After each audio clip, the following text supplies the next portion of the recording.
കണ്ടതിന്റെ ഭയങ്കര സന്തോഷമുണ്ടായിരുന്നു. പിന്നെ നിങ്ങളുടെ പറഞ്ഞ ട്രെയിലർ ഇറങ്ങിയപ്പോ വേറൊരു രൂപം സിനിമയുടെ ഫിക്സ്. അപ്പൊ നിങ്ങളെ സംബന്ധിച്ച് ഈ സിനിമ കഥ കേൾക്കുമ്പോഴുള്ള ഏറ്റവും എക്സൈറ്റ്മെന്റ് എന്തായിരുന്നു? എന്താണ് യെസ് പറയുന്നത്? ഈ സിനിമ ചെയ്യാനാണ്. ഈ സിനിമ വളരെ റിലേറ്റബിൾ ആയിട്ടുള്ളൊരു കഥയാണ്. ആ ക്യാരക്ടർ അൽപർബിൽ ഗോപി വളരെ റിലേറ്റബിൾ ആയിട്ടുള്ള ഒരു ക്യാരക്ടർ. എനിക്ക് അത്തരം ക്യാരക്ടേഴ്സ് ചെയ്യാൻ ഭയങ്കര ഇഷ്ടമുള്ള ആളാണ്. അതൊരു നാട്ടുപുറം അവിടെ കുറച്ച് സുഹൃത്തുക്കൾ ഒരു അവിടെ കളിച്ചിരിച്ച് നടക്കുന്ന വലിയ വീട്ടുകാർക്കൊന്നും ഇല്ലാത്തൊരു അങ്ങനത്തെ ഒരു സ്പേസ് രസമാണ്. അത് ഭയങ്കര എക്സ്പ്ലോർ ചെയ്ത് ഫണ്ണായിട്ട് ചെയ്യാം എന്നുള്ളൊരു ഇതുണ്ടായിരുന്നു. പക്ഷെ ഇതില് കഥ ഇത്തിരി കുറച്ചുകൂടി നല്ല സ്ട്രോങ് കഥയാണ്. അപ്പോ അത് വെറുതെ തമാശ പരിപാടിയല്ല, തമാശ പരിപാടിക്ക് മുമ്പ് ചെയ്തിട്ടുണ്ട്. അപ്പൊ അതും എന്നാലൊരു നേരത്തെ പറഞ്ഞ പോലെ ഈ കളിയിൽ അല്പം കാര്യം എന്ന് പറയുന്ന പോലെ ഒരു വളരെ രസകരമായിട്ടൊരു ബ്ലെൻഡ് ഈ പടത്തിലുണ്ട്. അപ്പൊ അത് ചിലപ്പോൾ തിയേറ്ററിൽ പ്രേക്ഷകർ വർക്കാവും എന്ന് തോന്നി. അതാണ്. നിവിൻ നോർമലി വർഷങ്ങൾക്ക് ശേഷം ഇറങ്ങിയ സമയത്ത് തന്നെ നിവിൻ എന്ന് പറഞ്ഞ ആക്ടറിന് വേറെ ലെവൽ ആളുകൾ ഇങ്ങനെ ഒരാളെയാണ് കാത്തിരുന്നത്. ഒരു സോഷ്യൽ മീഡിയയിലൊക്കെ ഉണ്ടായിരുന്നു. അതിൽ പെർഫോമൻസ് ആയാലും അങ്ങനെ തന്നെ എന്നെ ട്രോളം ഞാൻ മതി എന്ന ലെവലിലുള്ള പെർഫോമൻസ്. അതിപ്പോ സോഷ്യൽ മീഡിയയിലുള്ള മറ്റുള്ളവർ കളിയാക്കലായാലും സത്യർക്ക് അങ്ങനെ ഒരു പ്രതിഷേധം പോലെ ആയിരുന്നോ? വേറെ ആരും വേണ്ട, എന്നെ ട്രോളം ഞാൻ മതി എന്നൊക്കെ ഇതാണ്. അതെല്ലാം മറ്റേ വിനീതിന്റെ ഐഡിയയാണ്. എന്റെ ഒരു പങ്കുമില്ല.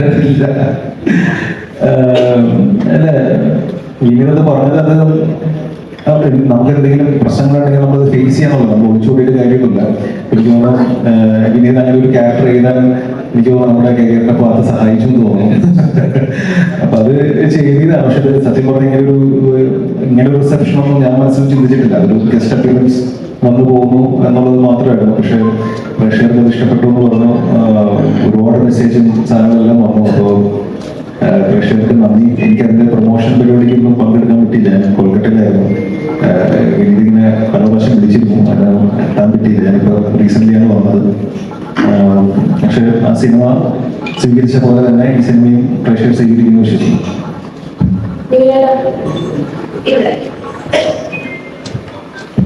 വർഷങ്ങൾക്ക് ശേഷം വന്ന തിയേറ്ററിലെല്ലാം കയ്യിലും നേടിയ ഏറ്റവും കൂടുതൽ കയ്യിൽ നേടിയ ഒരാളാണ് നിവിനേട്ടൻ ആ ക്യാരക്ടർ വെച്ചിട്ട്. അപ്പം ഇപ്പൊ ചേട്ടൻ പറഞ്ഞ പോലെ വിനീത് ശ്രീനിവാസനാണ് ഇത് എഴുതിയിരിക്കുന്നത്, ഫുൾ ആളുടെയാണെന്ന് പറഞ്ഞു. പക്ഷെ എന്നിരുന്നാലും ചേട്ടൻ അത് പറയുമ്പോൾ ഉള്ളിൽ വരുമ്പോൾ ഫീൽ ചെയ്തു. ചേട്ടന്റെ സ്വന്തം ഡയലോഗായിരുന്നു. അതൊന്നും ജസ്റ്റ് ഒന്ന് പറയുന്നത്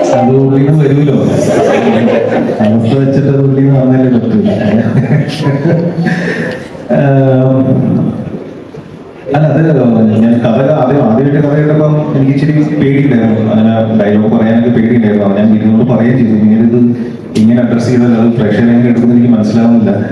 അപ്പൊ അത് വേണോ എന്ന് പല പ്രാവശ്യം ചോദിച്ചു. ഞാൻ കഥ കേട്ടപ്പോൾ ചോദിച്ചു, ഞാൻ പേഴ്സണലി ഇങ്ങനെ വീട്ടിൽ പോയി കണ്ട് ചോദിച്ചു, വഴി വെച്ച് ചോദിച്ചു, ഫോൺ വിളിച്ച് ചോദിച്ചു, 5-6 പേരെ കൊണ്ട് ചോദിപ്പിച്ചു. പക്ഷെ എല്ലാ പ്രാവശ്യവും ഇത് എടാ ഇത് വർക്കാണ്, നീ എന്നെ വിശ്വസിക്കും, ഇത്ര നാളെ വിശ്വസിച്ചല്ലോ. ഓക്കെ, അപ്പൊ ഞാൻ ഒരു ബ്ലൈൻഡ് ബിലീഫ് വിനീതിനെ ട്രസ്റ്റ് ചെയ്ത് ചെയ്ത ക്യാരക്ടറാണ്. അത് നമുക്ക് ഇനിയൊരു രീതിയിലാണ് നമുക്ക് മലയാളി സംസാരിക്കാം. അതിനോട് പേഴ്സണലായിട്ട് പറയാം.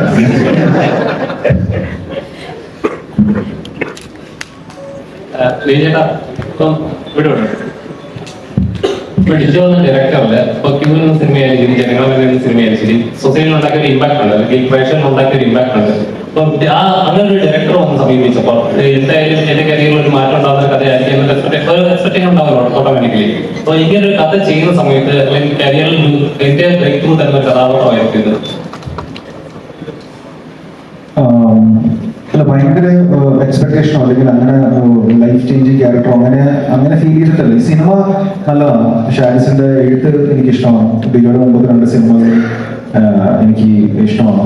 അപ്പൊ ഇവരുടെ ഒരു കോമ്പിനേഷൻ ഒരു വർക്കുണ്ട്. ഓഡിയൻസിനെ എവിടെയോ കണക്ട് ചെയ്യുന്ന കാര്യങ്ങൾ ഇവരുടെ സിനിമയിലൂടെ വരുന്നുണ്ട്. വളരെ ഇൻട്രസ്റ്റിംഗ് ആയിട്ട് ഒരു ഫിലിം മേക്കറാണ് ഡിജോ. അപ്പോ പിന്നെ ഈ കഥയും എനിക്ക് ആ ഗോപിയോട് എനിക്ക് റിലേറ്റ് ചെയ്യാൻ പറ്റി. അങ്ങനെ എടുത്ത സിനിമയാണ്. എന്തെങ്കിലും മാസ ഡയലോഗ് പ്രതീക്ഷിക്കാമോ? എന്തെങ്കിലും മാസ ഡയലോഗ് പ്രതീക്ഷിക്കാമോ? ജനഗണനയിലൊക്കെ അത് ഞാൻ ചോദിച്ചു, പക്ഷെ ഞാൻ പറഞ്ഞ ഏക്കില്ല. മാസലേഖമെല്ലാം ഒത്തിരിയായിരുന്നു അല്ല അല്ല ഇത് അതാണ് പറയാം സിനിമ ജനഗണമനായിട്ടൊന്നും അങ്ങനെ ഒരു ഇന്നലെ വിട്ട ടീച്ചർ ആ പറഞ്ഞ വളരെ ഒരു ലൈറ്റർ വേർഷനിൽ നിങ്ങൾ കണ്ടാൽ മതി ഇങ്ങനെ ഭയന്ന് മാരകമായിട്ടൊന്നുമില്ല സിനിമ ലൈഫ് ഈ ഫസ്റ്റ് അനൗൺസ്മെന്റ്